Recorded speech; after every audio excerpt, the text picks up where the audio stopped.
Baik. Oke, selanjutnya sebelum kita mulai, yang akan saya sampaikan dulu adalah ini ya, short biografi ataupun latar belakang saya ataupun perjalanan baik itu akademik ataupun position. Yang ketiga itu adalah research interest ataupun peminatan penelitian saya. Untuk akademiknya, jadi saya terakhir itu mengecam pendidikan master ataupun magister di IPB Bogor dari tahun 2015 sampai 2017 gitu. Jadi sebelum itu ada untuk S1-nya di Unsika Informatik dan tingkatan sekolah menengah atasnya saya mengambil SMK dengan jurusan otomotif. Jadi cukup ini ya, cukup jauh cross-nya. Jadi jika ada yang masih punya dan beralasan saya masuk jurusan gitu, misalnya di hati, Pak, saya salah masuk jurusan kayaknya karena dulunya berasal dari SMA. Nah, itu nggak benar gitu. Jadi selama proses perkuliahannya diikuti dengan baik, saya rasa tidak akan ada kendala ya untuk perkuliahannya seperti itu. Nah, yang selanjutnya adalah selain ditugaskan untuk mengajar ataupun sebagai dosen, saya kemudian ditugaskan juga untuk menjadi kepala pusat penelitian di Unsika. Lebih tepatnya di Lembaga Penelitian dan Pengabdian kepada Masyarakat gitu. Jadi saya lebih sering berada di LPPM ketimbang ruang dosen Fasilkom gitu. Jadi kalau ada yang ingin mencari, berdiskusi ataupun sebagainya, saya lebih banyak di LPPM ketimbang di ruang dosen Fasilkom seperti itu.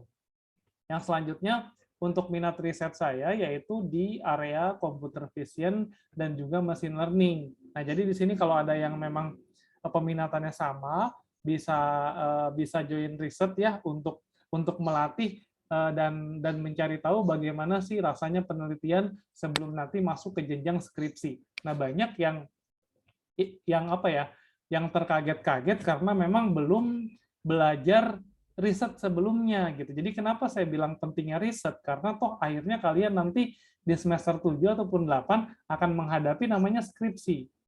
Gitu. Nah, jadi tidak salah memang mengambil MBKM, namun harus digarisbawahi gitu. Kalau MBKM-nya mengkonversi mata kuliah yang berkaitan dengan riset, saran saya adalah kalian juga ikut kuliah mata kuliah itu. Contoh, ada metodologi penelitian, ya. Contoh, ada studi literatur. Terus nanti di semester selanjutnya ada penulisan karya ilmiah. Nah, 3 mata kuliah itu adalah mata kuliah yang beririsan dengan riset.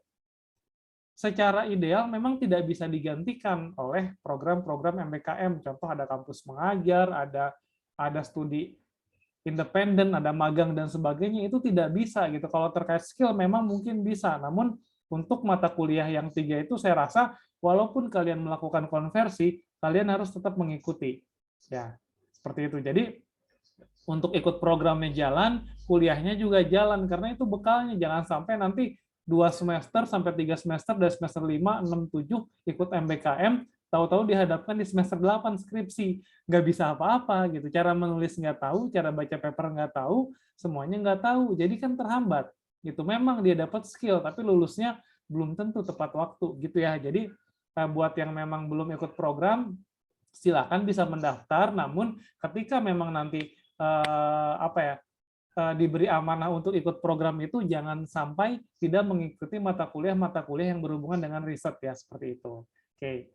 Nah, jadi di panduan MBKM sendiri sebetulnya untuk riset itu bisa dikonversi juga ke dalam nilai mata kuliah, asalkan memang sudah jelas gitu programnya apa. Contoh gitu, Mas Rafli ikut dosen A misalkan, ini jadi tim penelitiannya untuk mendapatkan hibah dikti. Gitu. Nah, itu bisa dikonversi ke dalam 3 SKS, 4 SKS ataupun 5 SKS gitu, tergantung kesesuaian sama di mana mata kuliahnya bisa ditempatkan gitu. Jadi ada panduan konversinya nanti gitu. Jadi tidak hanya program dari pemerintah yang tadi saya sebutkan, tapi jika memang berkaitan dengan riset pun sebetulnya bisa dikonversi seperti itu. Nah, jadi yang memang punya minat yang sama, kebetulan kan sekarang untuk mata kuliahnya pengolahan citra digital. Nah, sebetulnya pengolahan citra digital itu domainnya kalau tidak image processing ataupun computer vision, yang dimana juga sangat beririsan dengan machine learning seperti itu ya. Nah, jadi silakan gitu kalau ada yang punya minat untuk ikut penelitian bersama dengan saya seperti itu. Baik, ini mari kita mulai gitu. Jadi yang pertama akan saya sampaikan adalah fundamental of vision. Artinya bagian fundamental pada sebuah ini ya, sebuah teknik vision tadi, computer vision tadi. Nah, yang pertama adalah goal ataupun tujuan. Nah, tujuan dari proses pengolahan citra itu adalah melakukan ekstraksi makna dari suatu pixel. Gitu. Jadi jangan sampai dicermati bahwa pengolahan citra itu, Pak, saya biasanya suka ngedit foto, Pak, di Photoshop gitu, ataupun di yang lain-lain. Nah, bukan seperti itu. Gitu. Jadi pengolahan citra di mata kuliah ini adalah bagaimana kita melakukan ekstraksi makna dari suatu pixel.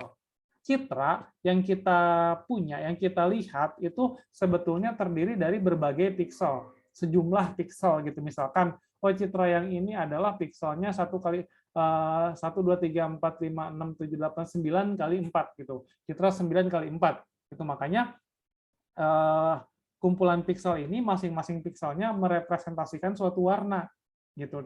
Terbentuklah sebuah gambar gitu. Jadi kalau kita pernah merasakan yang namanya setting display gitu kan, ada 768 kali berapa, ada 1366 kali berapa. Nah, itu sebetulnya jumlah pixel. Nah, coba digeser. Yang tadinya 1366 diturunkan ke bawahnya 768, pasti gambarnya akan lebih kasar.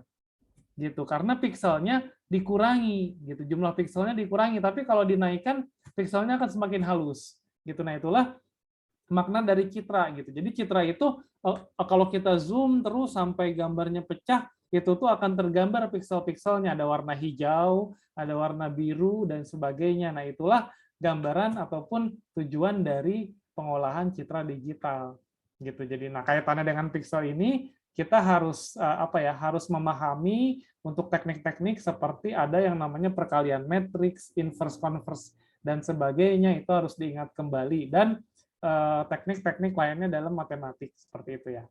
Baik, itu yang pertama.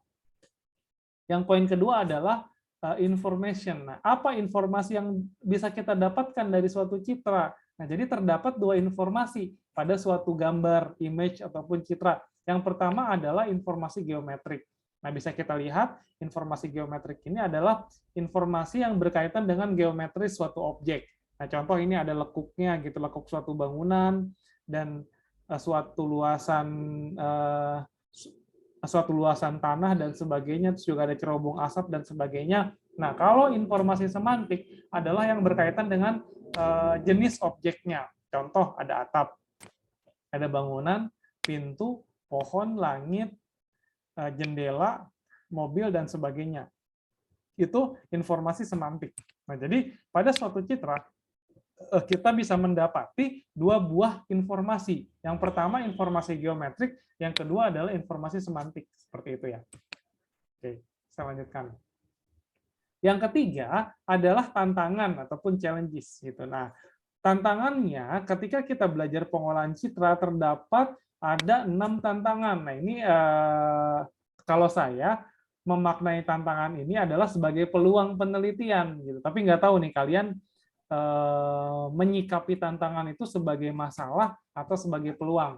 Tantangan pertama pada pengolahan citra adalah variasi sudut pandang. Gitu. Misalkan kita mengambil citra secara otomatis gitu. Jadi setiap 1 menit sekali itu kamera akan menangkap suatu citra. Misalkan dia akan menghitung mobil dan dia bisa mendeskripsikan itu mobil jenis apa.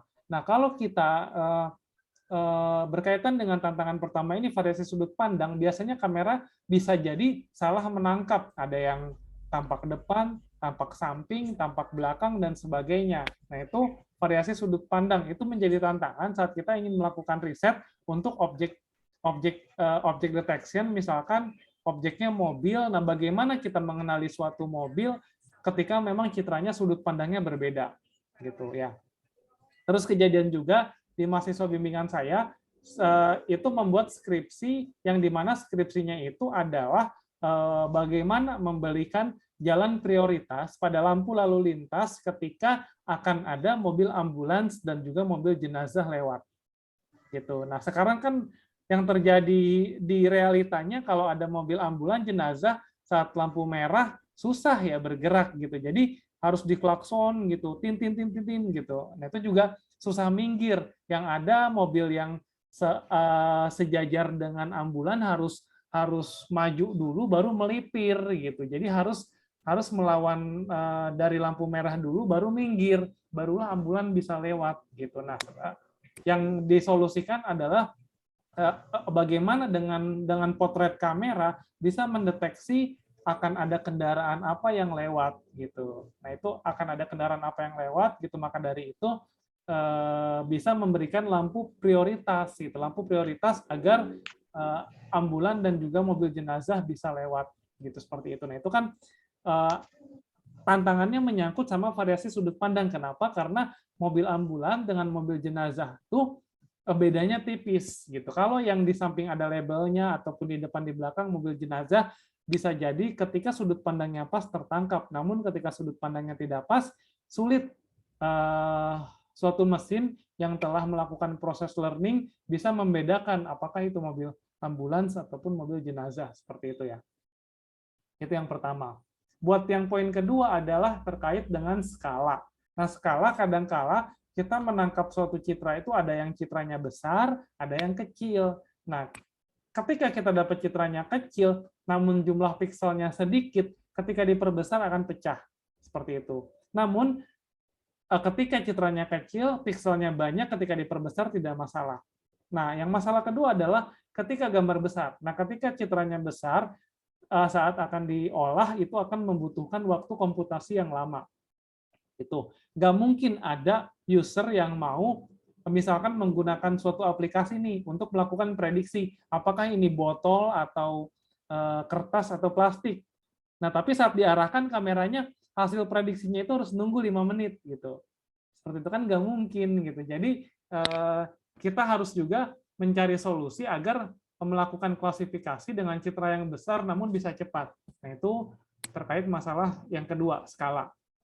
Gitu. Yang masalah ketiga adalah variasi pada suatu kelas. Nah, ini kaitannya sama klasifikasi citra. Misalkan kita ingin membuat suatu aplikasi yang dapat melakukan klasifikasi ataupun prediksi apakah jenisnya pohon atau daun ataukah batang.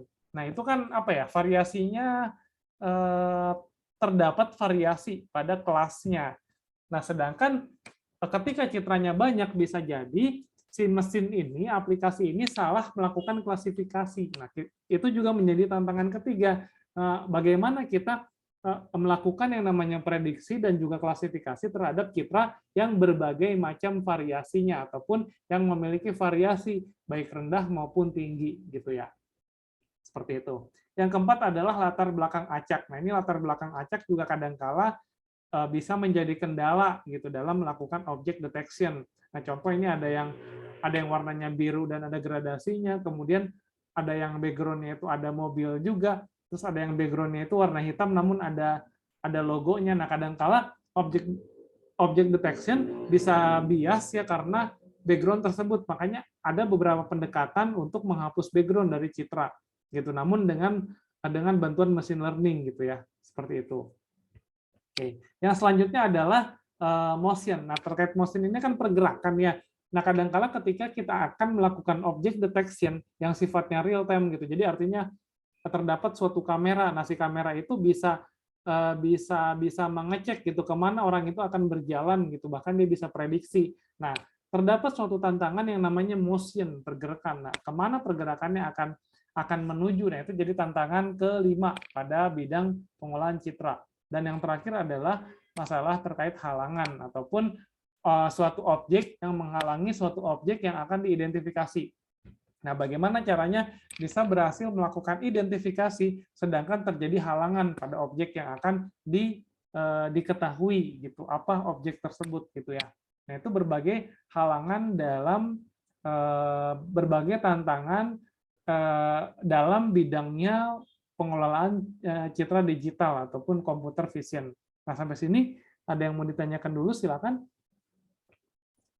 Nah, kalau saya sih mandangnya jadi peluang ya, wah ini peluang risetnya banyak nih, nah tapi nggak tahu nih, dari kalian sendiri, apakah terbiasa dengan tantangan atau tidak gitu. Kalau terbiasa dengan tidak terbiasa dengan tantangan, biasanya aduh Pak pusing gitu, nggak mau nanti ambil skripsinya citra digital gitu. Nah itu kalau yang tidak terbiasa dengan tantangan, namun kalau yang terbiasa, wah menarik nih Pak, solutif banget soalnya gitu, ketimbang kita bikin suatu sistem informasi yang dimana tujuannya itu tidak jelas peruntukannya, contoh bikin sistem informasi pengelolaan keuangan, gitu. Memang itu jelas, cuma solusinya itu hanya solusi kepada masyarakat lokal gitu, tidak global. Tapi kalau Pak saya mau bikin sistem untuk menghitung jumlah kendaraan yang lewat gitu pada suatu lampu lalu lintas. Nah, bisa jadi hasil dari aplikasi itu bisa melahirkan kebijakan gitu, yang dimana solusinya bisa untuk masyarakat banyak gitu. Nah itu ya jadi yang saya sampaikan mulai 2 tahun lalu sebetulnya tidak boleh mahasiswa informatika itu mengambil skripsi yang topiknya hanya sistem informasi, tidak ada tambahannya gitu. Kecuali kalau yang sifatnya smart apps ya, suatu sistem yang dikatakan smart. Nah, ini cari tahu bagaimana caranya. Nah, itu boleh, tapi kalau hanya sistem informasi biasa, baik itu jenisnya web, desktop ataupun mobile, saya rasa sudah tidak boleh seperti itu. Ya. Oke, gimana? Ada yang mau didiskusikan? Ya.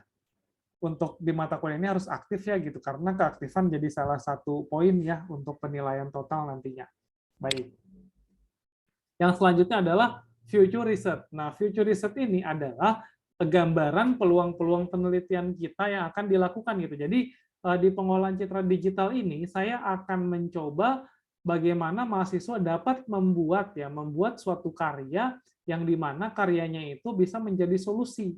Gitu, bisa menjadi solusi untuk suatu permasalahan yang ada gitu. Ya kalau skripsi harus menulisnya juga, jadi plus ada menulis.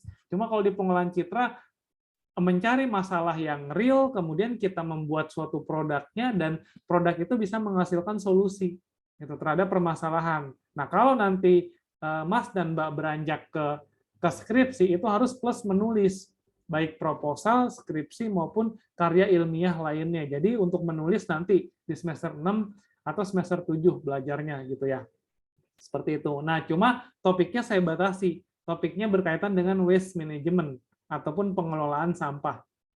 Gitu. Nah, pertanyaannya kenapa sampah, Pak? Gitu. Kenapa nggak yang lain? Gitu. Sebetulnya kita tidak usah jauh-jauh mau apa ya?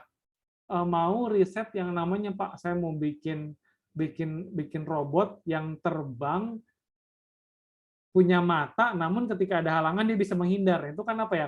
Sebuah cita-cita yang menurut saya angan-angan saja gitu. Kenapa angan-angan? Karena tujuannya apa gitu, efek solusinya apakah nyata ataukah tidak. Nah makanya saya tarik ke dalam waste management. Kenapa waste management? Dari zamannya Pak Karno, Pak Harto sampai sekarang Pak Jokowi, masalah sampah itu belum teratasi dengan baik. Gitu. Baik yang bentuknya solid, liquid ataupun yang sifatnya sifatnya itu udara. Gitu. Nah, sekarang pertanyaannya, apakah Mas dan Mbak sehari tidak melihat sampah berserakan di mana-mana? Silakan jawab sendiri-sendiri. Pasti melihat dong. Gitu. Nah, gimana caranya kita bisa mengurangi dampak dan permasalahan sampah ini dengan bantuan computer vision? Gitu. Nah, jadi untuk permasalahan pengelolaan sampah ini, saya telah melakukan riset di 2021 sampai sekarang, ini terkait dengan prediksi, prediksi ataupun forecasting peramalan berapa kuantiti suatu sampah yang dihasilkan pada satu rumah tangga dan apa saja kategorinya, sehingga bisa melakukan reduksi terhadap sampah yang dibuang langsung ke tempat pembuangan akhir, contohnya Bantar Gebang. Nah ini kalau yang rumahnya dekat Bantar Gebang ataupun suka lewat ke arah sana, biasanya pagi-pagi itu mendapati truk sampah bolak-balik ya.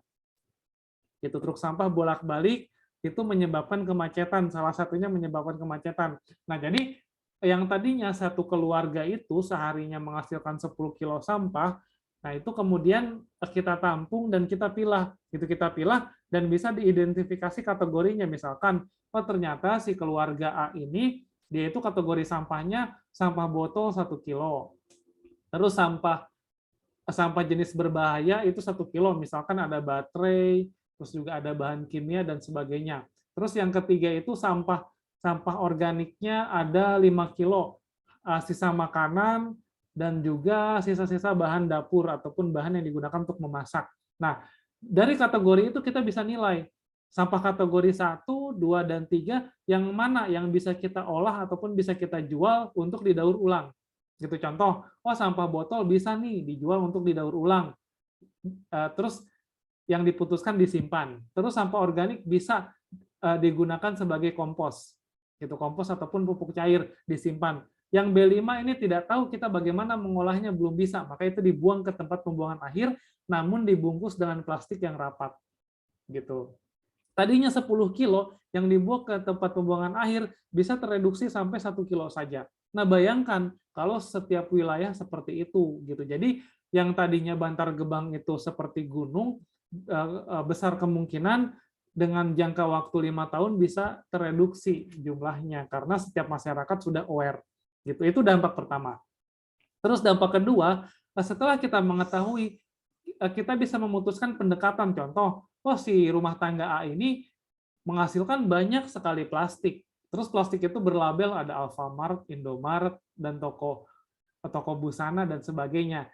Nah, kita bisa melakukan pendekatan, melakukan ataupun menyelenggarakan sosialisasi ataupun edukasi bahwa rumah tangga seharusnya menyiapkan satu kantong gitu yang jenisnya kantong belanja yang bisa digunakan berkali-kali.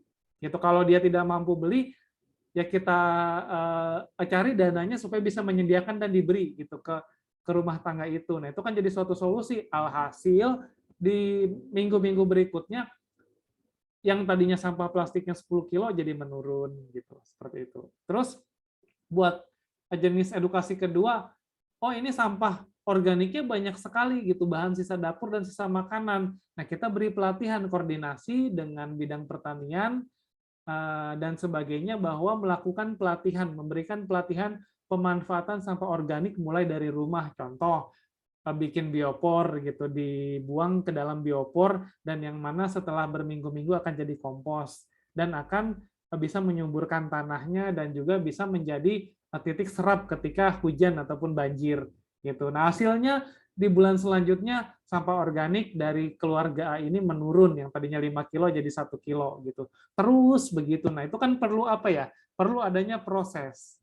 Gitu. Nah, perlu adanya proses, maka kita harus memulai gitu. Kalau kita nggak memulai, siapa yang akan memulai gitu. Nah, ini untuk Mas dan Mbak di sini yang masih pada muda-muda ya, kalau saya bilang ini kisarannya dari 18 sampai 22 gitu, tidak ada yang lebih.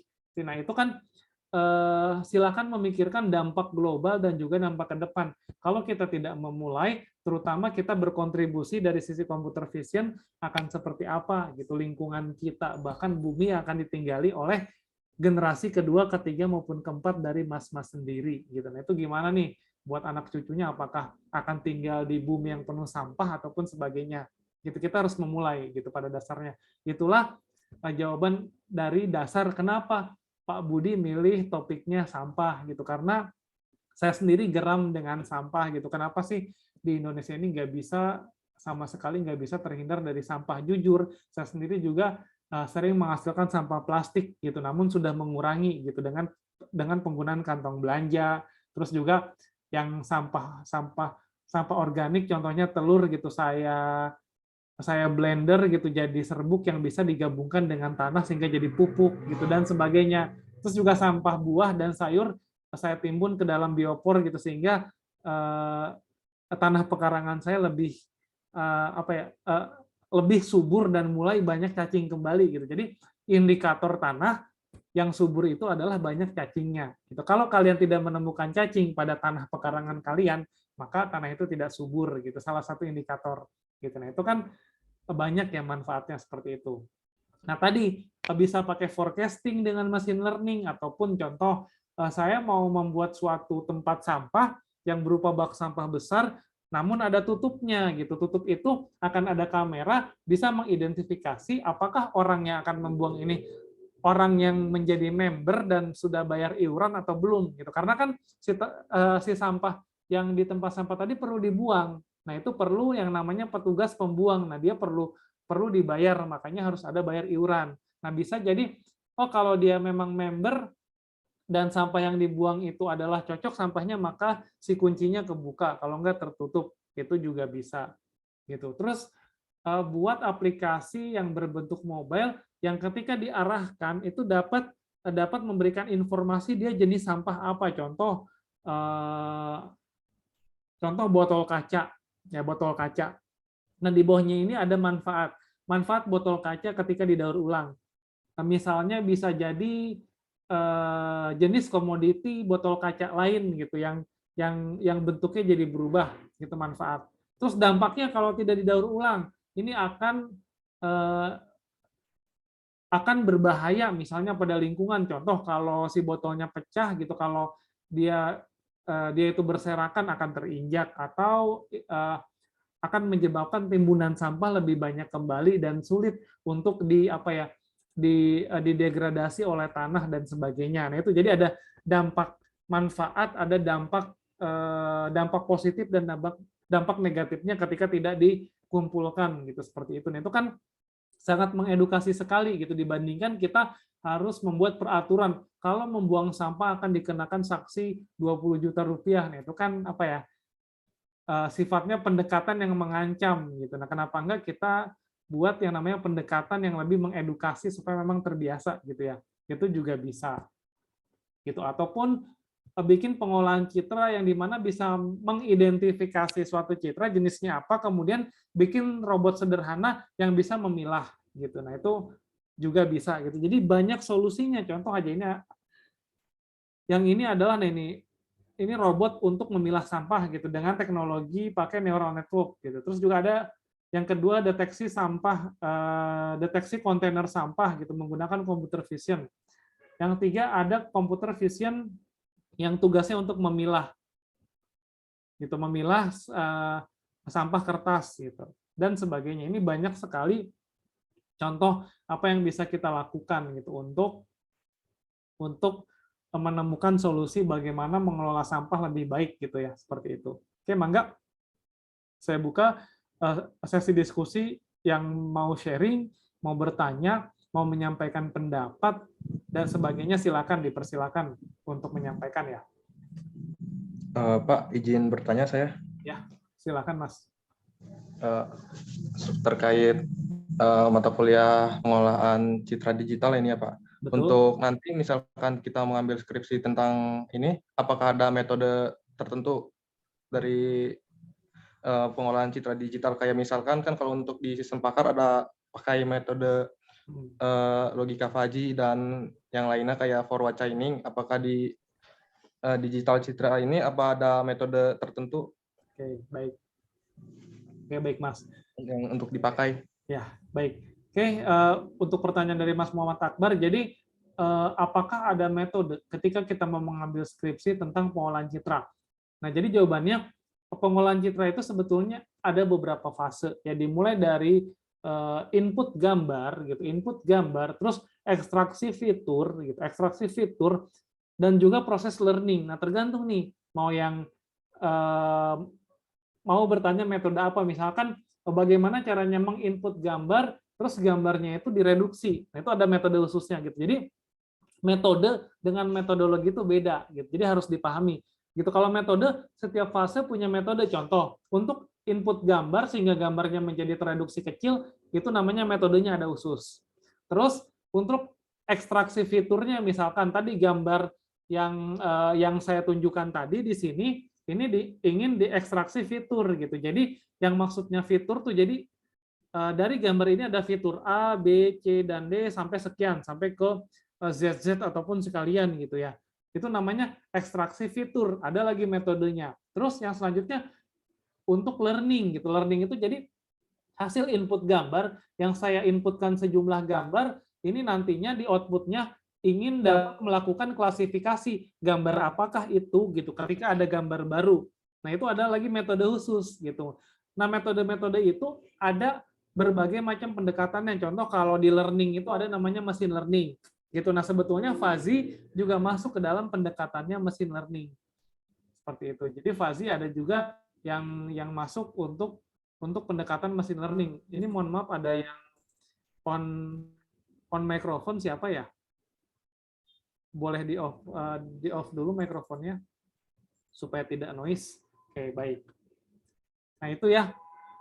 Gitu. Jadi pendekatannya banyak nih Mas gitu. Kalau pendekatan ingin melakukan klasifikasi namanya itu pendekatannya machine learning. Nah, berbagai macamnya itu ada ANN ataupun singkatannya itu artificial neural network, ada CNN yang namanya convolutional neural network, terus ada juga SVM, ada neural network saja, terus dan berbagai macam pendekatan lain. Nah, tergantung nih yang ditanyakan pendekatan ataupun metodenya apa. Nah, keuntungannya ketika sejak dini bisa bergabung dengan risetnya dosen, misalkan nih, Mas Muhammad Akbar kebetulan tinggalnya nggak jauh-jauh sekali dari Karawang, terus ingin bergabung dengan penelitian saya gitu. Contohnya saya sudah melakukan ini dan akan melakukan apa. Nah, bisa jadi teknik yang digunakan pada saat sekarang yang join penelitian dengan dosen akan menemukan masalah baru. Contoh, tadi saya ingin melakukan forecast terhadap sampah. Nah, ternyata saat perjalanan melakukan forecasting ataupun peramalan, ada masalah baru yang namanya masalah C. Nah, masalah C ini bisa Mas Muhammad Akbar gunakan untuk skripsi gitu. Jadi tidak mencari masalah dari awal dan mengawang-awang gitu. Ini saya mau cari masalah apa ya, baca paper pusing karena belum juga nangkep masalahnya gitu. Nah, itu gitu. Jadi keuntungan join riset dengan dosen gitu. Jadi tidak semua selalu menargetkan, Pak, saya pengen ikut MBKM pokoknya gitu. Karena saya tahu gitu mahasiswa terpancing dengan MBKM, tidak semua tujuannya itu murni gitu. Kenapa tidak tujuannya murni? Banyak juga yang menargetkan untuk mendapatkan insentif gitu. Nah, seperti itu gitu. Jadi jika yang memang tidak dapat program, tidak lolos, tidak usah khawatir, silakan beralih ke riset gitu dan ikut proyek-proyek lainnya. Karena apa? Belum tentu gitu. Sebagai contoh, itu ada mahasiswa saya yang ikut programnya apa ya namanya gitu, kampus mengajar atau pejuang muda gitu. Nah, pejuang muda contoh itu dikirim ke Riau gitu. Namun di Riau itu tugasnya adalah input gitu ya, input data gitu. Nah, pertanyaannya, oke, memang gitu, Mbak ikut ke sana dapat uang, namun manfaatnya apa buat ilmunya, buat skillnya? Jawabannya nggak ada gitu. Ya, jadi tidak semua program MBKM dapat menunjang skill Mas dan Mbak gitu. Jadi saya bukannya apa ya, bukannya menakut-nakuti, bukannya memberi kesan negatif, cuma kalau memang MBKM-nya itu sesuai, misalkan ikut di studi independen di mana di dalamnya itu diajari berbagai macam terkait ilmu machine learning, dan di akhir nanti itu ada namanya project gitu, project capstone. Nah, itu bagus karena skillnya bisa menunjang untuk dunia kerja nanti. Tapi kalau yang tadi contoh pertama saya sebutkan, itu akan merugikan gitu ya. Gitu. Jadi jangan cuma mengejar nominalnya saja. Itu lebih baik cukupkan skill yang matang dan bagus sehingga nanti dapat kerja yang baik gitu. Jadi nanti si kegagalan ikut program MBKM akan terjawab dan tergantikan gitu ya. Itu istilahnya gitu. Jadi saya hanya memberi wawasan, tidak semua program MBKM itu sesuai untuk pendapatan skillnya gitu ya. Oke, silahkan ada pertanyaan lagi dari yang lain. Ini kita masih punya waktu sampai jam 3 ya, setengah jam lagi kurang lebih. Gitu. Jadi di computer vision ini nanti proyek akhirnya adalah tadi, silakan buat suatu entah aplikasi ataupun alat ataupun sebagainya yang dimana tujuannya adalah menyangkut dengan waste management gitu, seperti itu ya. Oke, saya mau apa ya gitu, mau menunjukkan salah satu karya dari mahasiswa bimbingan saya, mahasiswa kuliah yang dimana saat itu dia mengambil ini ya, saat itu dia mengambil mata kuliahnya pengolahan citra, dan kemudian dilanjutkan ke machine learning. Itu di mata kuliahnya machine learning. Nah ini machine learning adanya di semester ini ya 7 ya, semester 7. Semester 7, kemudian tugas akhirnya itu dia melanjutkan dari tugasnya pengolahan citra gitu. Kalau pengolahan citra dia terkesan ini ya apa sih, si produknya masih coba-coba, namun ketika sudah ditindaklanjuti di mata kuliah machine learning cukup memuaskan gitu produknya. Gitu. Oke, sebentar. Saya cari dulu linknya. Ini sudah di-upload di YouTube. Oke. Saya buka YouTube-nya, kelihatan ya? Nah ini. Ini di awal kan masih dijelaskan teori. Dan sehat selalu. Amin ya rabbal alamin. Saya langsung tunjukkan ke apps-nya. Nah, kita sampai ke bagian yang terakhir, Nah, ini. di bagian demo aplikasi ya, di bagian ketiga dalam presentasi kali ini. Dan apa cara penggunaannya, dan beralih ke aplikasi yang telah kami rancang. Ini adalah tampilan dashboard atau tampilan halaman depan. Dari Baik. Nah ini halaman depannya bisa sama-sama dilihat ya, itu bahwa sistem yang tim ini buat adalah pengklasifikasian jenis sampah gitu. Jadi ada yang diklasifikasi menggunakan ini ya capture gambar, ada juga yang real langsung gitu ya. Yang Nah ini. secara atau Nah ini untuk teknik pertama, yaitu kita upload dulu gambarnya, kemudian baru keluar hasil klasifikasinya. gambar. Ya baik, langsung saja kita coba ya, input filenya. Setelah citra dipilih, kita langsung saja klik submit ya di bagian sini. Kita tunggu beberapa saat. Nah, maka hasilnya akan muncul di bagian bawah sini. Sebelah kiri adalah gambar asli yang tadi kita unggah ya, kita upload. Dan sebelah kanan adalah hasil deteksinya. Oke. Nah itu ya. Sudah bisa mengenali yang mana daun organik dan yang bukan. Kemudian teknik keduanya, nah ini. Nah, seperti ini adalah tampilan dari menu deteksi secara real time ya, atau secara langsung. Setelah kita buka menunya, akan langsung tampil frame dan akan otomatis hidup webcamnya. Gambarnya patah-patah karena ini terpengaruhi oleh spesifikasi dari perangkat yang digunakan. Karena saat ini kami menggunakan laptop yang spesifikasinya kurang mumpuni, dengan tanpa GPU juga yang memadai, hasilnya maka akan patah-patah seperti ini. Lain cerita apabila kita menggunakan device, menggunakan laptop yang spesifikasinya tinggi. Pasti untuk preview dari webcamnya juga tidak akan patah-patah. Kita coba untuk melakukan deteksi ya untuk objeknya. Di sini kita ada objek daun. Setelah kita arahkan, maka daun ini akan terdeteksi secara otomatis. Ya sama seperti deteksi input gambar tadi, ada nama dan juga klasifikasi dan juga hasil akurasinya. Seperti tampak pada gambar. Selanjutnya ada objek botol air mineral. Ya ini juga berhasil terdeteksi dengan baik. Kurang lebih seperti menggunakan webcam ini ya. Menu tambahan ya yang berisi. Oke, baik. Oke, nah seperti itu ya. Itu salah satu contoh proyek yang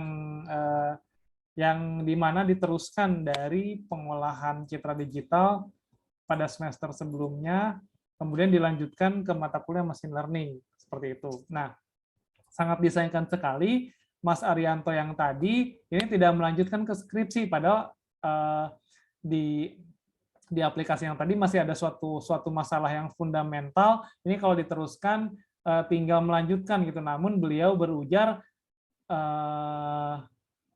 untuk bidang skripsinya itu lebih ke arah ini ya, ke arah bidangnya multimedia. Seperti itu, tidak melanjutkan ke machine learning. Seperti itu gambarannya. Silakan bisa kita diskusi untuk yang punya ide. Ya silakan, Mas, Mbak, harus aktif ya gitu. Jadi keaktifan salah satu indikator penilaian. Oke. Silakan. Yang mau bertanya. Oke, perlu diingat pada akhirnya kalian itu akan menghadapi skripsi dan sidang-sidang, sidang proposal, sidang kolokium, dan yudisium. Gitu. Jadi harus terbiasa mulai dari sekarang berpikir kritis, apa yang difikirkan bisa ditanyakan dan didiskusikan, kemudian terbiasa menjawab suatu permasalahan gitu dan sebagainya. Itu karena skripsi ataupun tugas akhir ini secara ideal memang kita harus melihat dari masalah gitu. Ini masalah di lingkungan kita apa nih yang terjadi. Kemudian kita baca berbagai macam paper.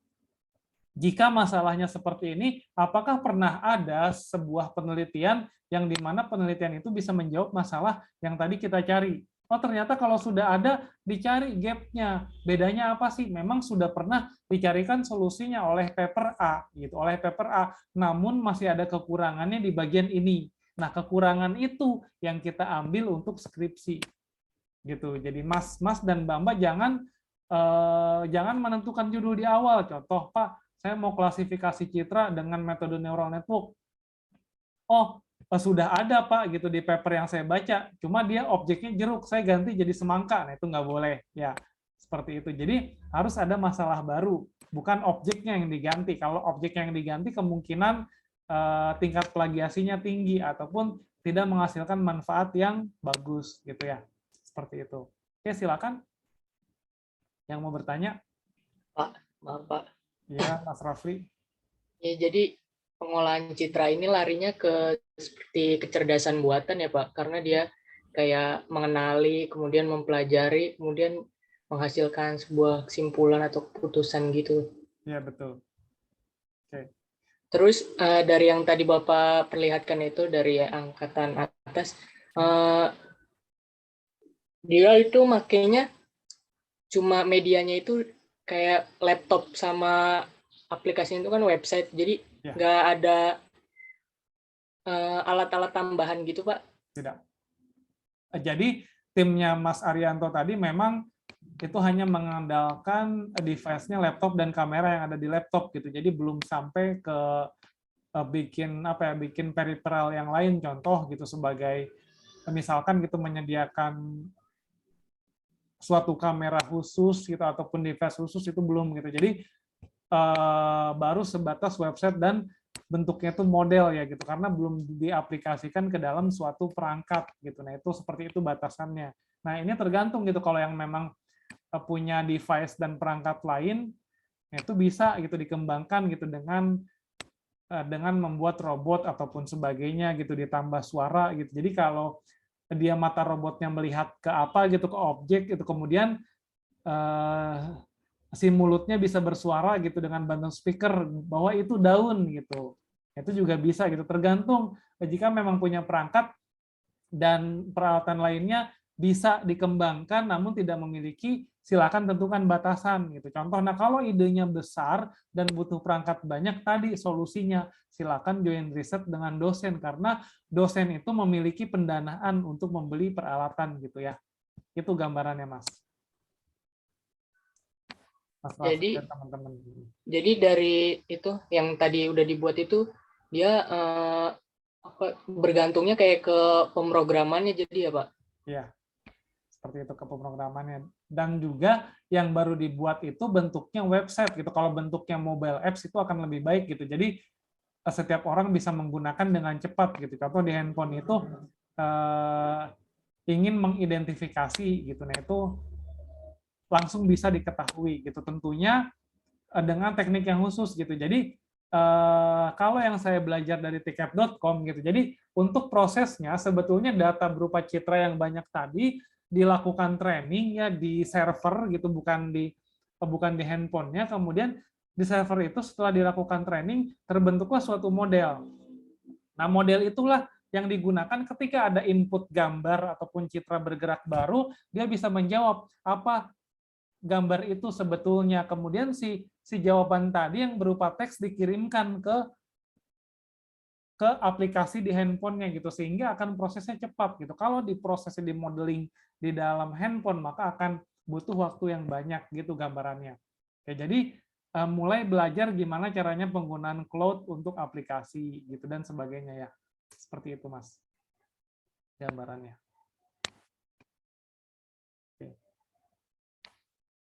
di sini ada yang sudah bermain dengan cloud, baik itu AWS ataupun Google Cloud dan sebagainya.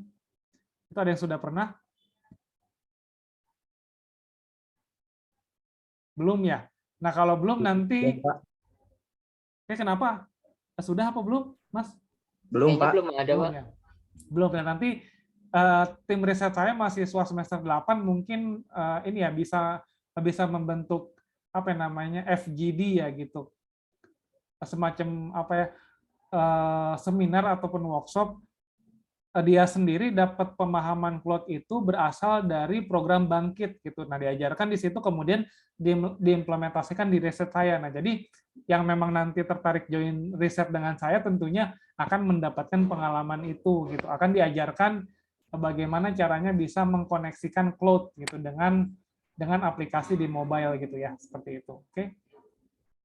Oke, ada lagi pertanyaan, silakan.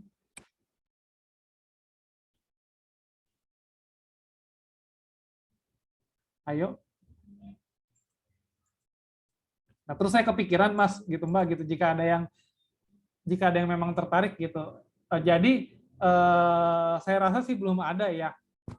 Jadi saya berencana ingin melakukan riset bagaimana kamera bisa mendeteksi mood seseorang dari wajah gitu.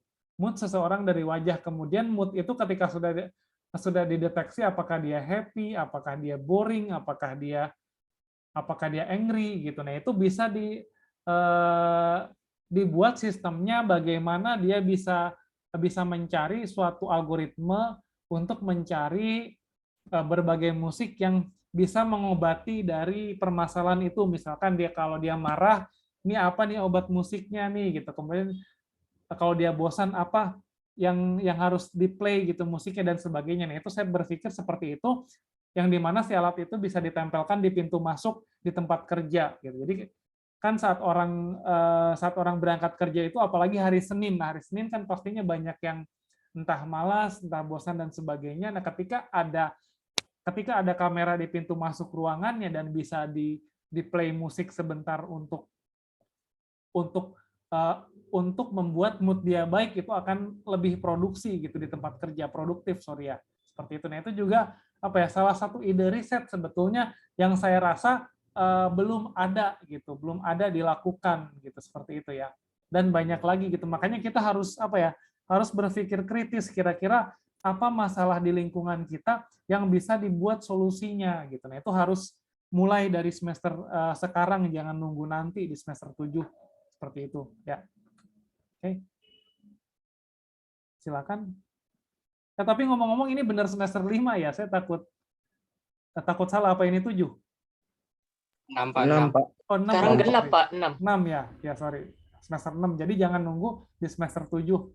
Seperti itu. Oke. Ada pertanyaan lagi? Silakan. Gimana? Sudah mulai ada gambaran? Sudah mulai ada yang punya ide yang mau diaplikasikan? Izin Ya. bertanya. Boleh. Mungkin Ini Mas Anas ya? ya.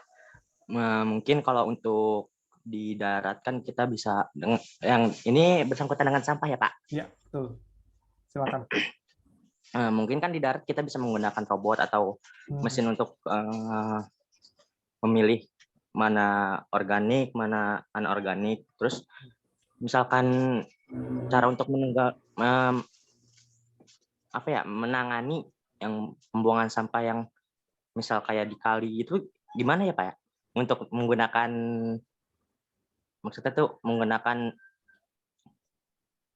citra digital ini. Oke, baik. Pertanyaannya saya simpulkan, bagaimana caranya menangani masalah di perairan gitu, bisa jadi kali, sungai, irigasi ataupun laut. Nah, itu saya pernah lihat videonya di YouTube gitu. Jadi ada suatu bot ya, ataupun bahasanya perahu, yang dimana dia bisa melihat gitu di area mana ada sampah, kemudian dia ke area situ dan dia menghisap airnya gitu. Jadi sehingga sampahnya ikut ke dalam dan airnya dikeluarkan kembali dalam bentuk air gitu. Jadi sampahnya ditampung sama dia. Nah, paling seperti itu pendekatan yang baru ada gitu. Nah, untuk jenis lain gitu saya juga belum belum dapat. Yang jelas untuk menangani sampah di perairan juga apa ya, lumayan sulit gitu, dan juga membutuhkan biaya yang tidak sedikit gitu. Jadi harus punya caranya gitu. Kalaupun ingin membuat prototipenya, misalkan yang tadinya sungai gitu, kita buat bak dengan ukuran berapa kali berapa gitu, terus bikin miniaturnya. Kita yang jelas dia bisa jalan dan bisa menghisap sampah yang kecil-kecil tadi, itu juga bisa sih sebetulnya. Kayak gitu. Jadi skalanya diperkecil, yang tadinya sungai luas gitu kita buat si bentuknya gitu menjadi kolam ataupun bak dan sebagainya, itu juga bisa sih dijadikan prototipe ya. Seperti itu sih Mas. Tapi logikanya sama aja kan, intinya pengolahan citra itu dia itu adalah mata ya, mata dari suatu robot gitu. Gimana robot itu bisa menangkap gambar di depannya dengan melalui matanya, kemudian untuk proses learningnya menggunakan machine learning adalah di kepalanya ataupun di main prosesornya. Nah, itu di learning. Nah, tergantung outputnya apa gitu. Apakah outputnya itu mau data, mau suara, atau gambar dan sebagainya, itu bisa apa ya? Bisa dibuat gitu. Jadi kalau saya pikir sih ya yang namanya robot itu dia gabungan gitu dari bidang listrik, elektronik, terus juga dia juga ada computer vision, terus ada juga machine learning, sehingga jadi robot gitu, semuanya jalan seperti itu sih. Ya. Terima kasih Pak. Gitu, ya, gitu. Kalau robotnya dia bisa mendengar kan berarti dia inputnya suara gitu, bukan citra. Nah, itu juga bisa diolah lagi dengan machine learning, cuma dengan bantuan namanya NLP gitu dan sebagainya. Itu sih banyak ya. Tergantung dari mau kemana jenis risetnya, seperti itu. Ada lagi? Ada yang lain, silakan. Yang mau bertanya. Mbak Nur Azizah mungkin, atau Mbak Nanda, Mas Restu, Mbak Alisa, Salsabila, atau yang lainnya silakan. Jika ada yang punya pertanyaan. Baik, jika tidak ataupun belum ada, di pengolahan citra ini kita menggunakan buku rujukan yaitu dengan judul Practical Machine Learning and Image Processing for Facial Recognition, Object Detection, and Pattern Recognition using Python. Nah, berarti clue-nya adalah silakan siapkan Python-nya, baik itu menggunakan IDE apapun gitu, ada Anaconda, ada Spider dan sebagainya. Jadi kita menggunakan bahasa Python dan tools-nya itu Python seperti itu ya. Oke. Nah, yang terakhir adalah komponen penilaian. Komponen penilaian di pertemuan ini tadi saya baru ingat, oh iya PCD kan ada praktikumnya dan kemudian di praktikum itu ada ujiannya gitu. Jadi komponennya itu adalah dari tugas, proses, UTS, UAS dan juga praktikum gitu. Nah, cuma besarannya saya harus diskusikan dulu karena jika tidak ada praktikum, tugas 10%, yang prosesnya 50%, yang UTS-nya 15, UAS-nya 25. Namun karena ada praktikum tentunya bobotnya dikurangi. Nah, ini akan saya sampaikan di minggu depan. Untuk bobotnya cuma nilai untuk kepenuhan presensi tidak menjadi indikator yang terlalu fundamental gitu. Jadi misalkan buat Mas Rafli ini hadir terus, nah itu kehadirannya akan ditambahkan ke berbagai komponen tadi. Jadi tidak menjadi nilai inti gitu. Misalkan nilai presensi itu enggak. Nah, jadi jika memang nanti pada suatu ketika berhalangan hadir karena sakit, musibah, ataupun ada kepentingan yang jauh lebih penting, silakan tidak usah hadir, tapi mengecek pertemuan di kampus gitu. Jadi akan ada selalu video yang direkam dari pertemuan. Jadi kalau saya siang itu ini harus terbang kemana gitu karena tugas dinas dan sebagainya, di malam harinya saat sudah lowong saya bisa melihat video pertemuan gitu. Nah, silakan dipelajari dan dimaknai apa isi dari pertemuannya sehingga masuk tidak masuk kita tetap paham. Seperti itu. Karena yang dinilai adalah kepahaman dan proyeknya nanti. Seperti itu. Ya. Oke, silakan. Ada pertanyaan lain? Ini kita masih punya 10-15 menit untuk perkuliahan. Oke.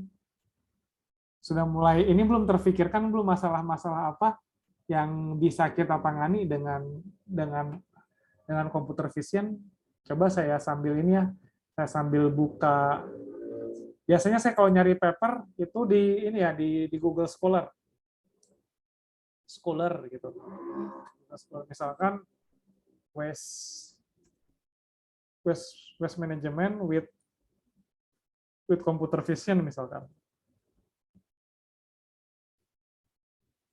Nah, ini banyak paper-paper. Nah, ini using computer vision to recognize composition of construction waste mixture, a semantic segmentation approach. Nah, ini juga ada, bisa dibaca. Terus, nah ini juga buat klasifikasi sampah ya. Ini yang tadi ya, yang tampil sudah. Banyak sekali ya jenisnya ya.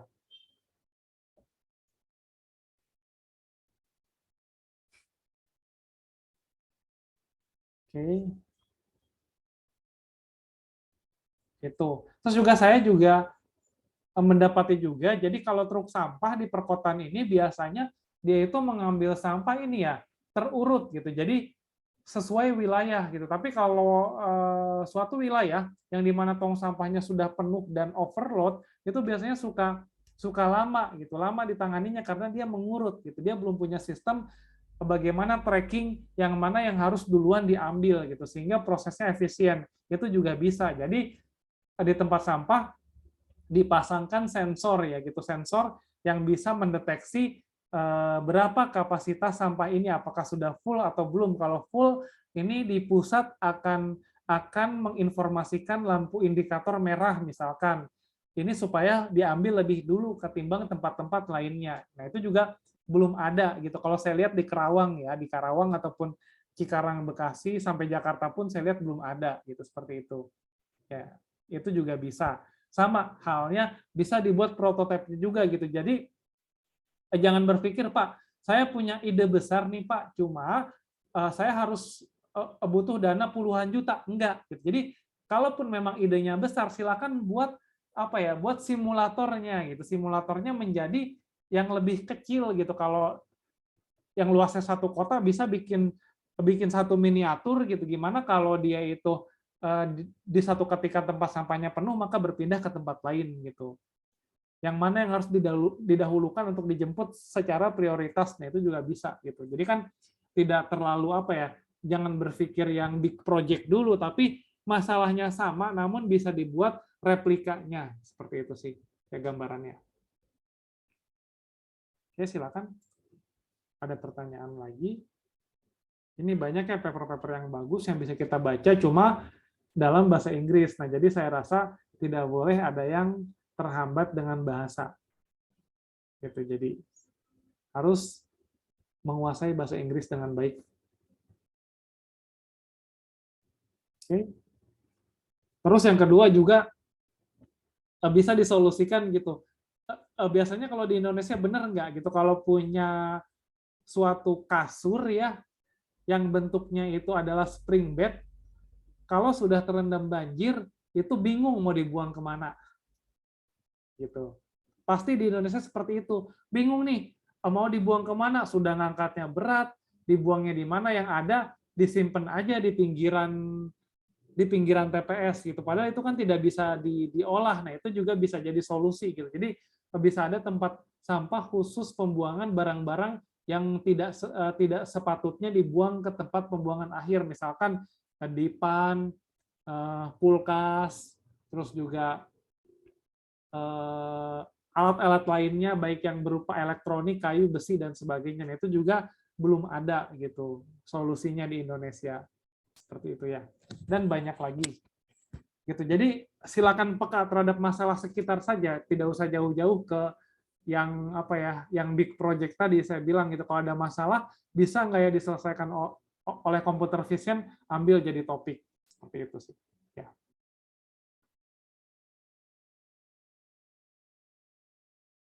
Nah, ini juga bagus nih. Waste management using an automatic sorting system for carrot fruit ataupun ini ya wortel ya, based on image processing technique and improve deep neural network. Nah, ini juga bagus. gitu. Nah ini.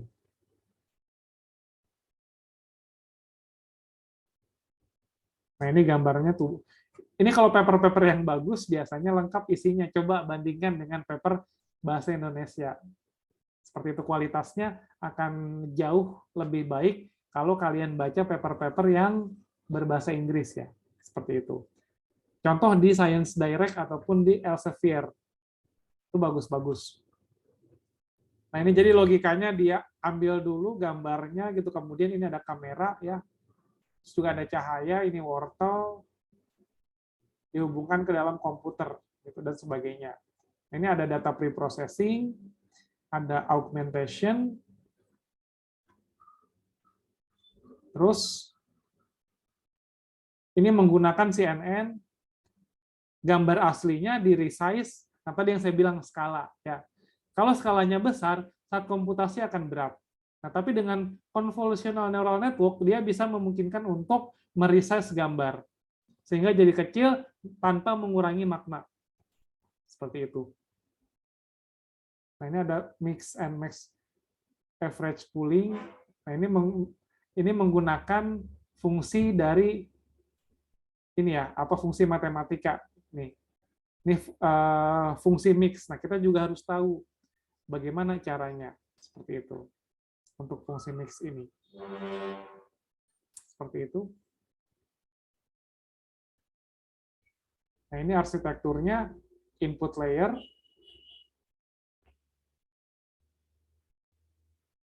Kemudian validasinya. Validasinya menggunakan apa? Dan hasilnya seperti ini, yang menggunakan 16 layer seperti apa, dan 48 seperti apa, sebagainya gitu. Jadi bisa dilihat seberapa baik dari model ini bekerja gitu ya. Oke. Ini perbandingan dari classifier-nya. Oke. Seperti itu. Ya, jadi dari paper ini tergambar, oh ternyata saya punya ide nih Pak, gitu mau bikin ini. Nah, jadi kita memungkinkan punya ide ketika kita membaca paper gitu. Kalau tidak baca paper, kita tuh sulit memvalidasi sebetulnya apa yang kita pikirkan ini sudah pernah dilakukan atau belum gitu. Nah, untuk memvalidasinya silakan baca paper yang banyak. Oke, seperti itu. Silahkan. Ada pertanyaan sebelum ditutup? Kita sudah memasuki pukul 14.52, berarti tinggal sebentar lagi, dan sebentar lagi akan saya tutup. Silakan saya sampaikan pertanyaan untuk sesi terakhir di perkuliahan ini, di pertemuan pertama. Oke, baik. Baik, jika tidak ada, nah tadi sudah saya sampaikan, seluruh materi akan disampaikan melalui e-kampus. Jadi apabila ada temannya yang berhalangan pada kesempatan kali ini, silakan sampaikan, akan di-upload di e-kampus. Kemudian yang belum masuk ke e-kampus, silakan capture sekarang gitu. Sekarang untuk bukti bahwa hadir gitu. Jadi ini misalkan yang hadir sekarang belum masuk e-kampus, cuma sudah hadir. Nah ini silakan di-screenshot untuk buktikan bahwa Pak, saya hadir Pak, ini buktinya gitu. Jadi saat nanti akan penilaian di akhir, kalau penilaiannya kurang dan bisa ditutupi dari presensi, silakan tunjukkan buktinya ke saya. Pak, saya punya buktinya bahwa saya hadir di pertemuan pertama ataupun sampai ke berapa gitu ya. Oke, silakan. Terus buat komponen nilai sudah saya sebutkan, tinggal persentasenya saja yang belum, gitu dan sebagainya. Nah, jadi untuk teknisnya di perkuliahan ini akan ada yang namanya praktikum. Gitu. Jadi teknisnya untuk materi di pertemuan selanjutnya akan saya rekam, akan saya upload di YouTube, dan linknya saya simpan di e-kampus. Jadi mahasiswa sebelum perkuliahan, entah itu hari kemarinnya ataupun kemarinnya lagi, bisa melihat dulu videonya, baru di kelas kita diskusi. Seperti itu, baru kita di kelas diskusi, sehingga kelasnya bisa lebih hidup, tidak seperti sekarang kan informasinya baru masuk, belum mencerna dengan baik, dan sulit untuk mengutarakan pertanyaan. Tapi ketika saya simpan di YouTube dan bisa ditonton lebih dulu sebelum masuk, di kelas itu kita akan langsung bisa berdiskusi dan menanyakan, Pak, kira-kira untuk permasalahan ini gimana solusinya dan bagaimana jalan keluarnya. Terus juga dilanjutkan dengan praktikum. Nah, kalau praktikumnya akan dibawakan ataupun diinstruktur oleh oleh asisten lab gitu. Jadi nanti akan ada juga sesi praktikum di pertemuan kali ini. Seperti itu ya. Seperti itu. Jadi ada kuliah untuk materinya disampaikan dari video, untuk diskusinya disampaikan di kelas, kemudian dilanjutkan dengan praktikum. Seperti itu teknisnya. Baik, semoga teknisnya dipahami dan sampai jumpa di pertemuan selanjutnya di minggu depan di jadwal yang sama. Terima kasih atas kehadirannya, kurang lebihnya mohon maaf. Assalamualaikum warahmatullahi wabarakatuh. Waalaikumsalam warahmatullahi wabarakatuh.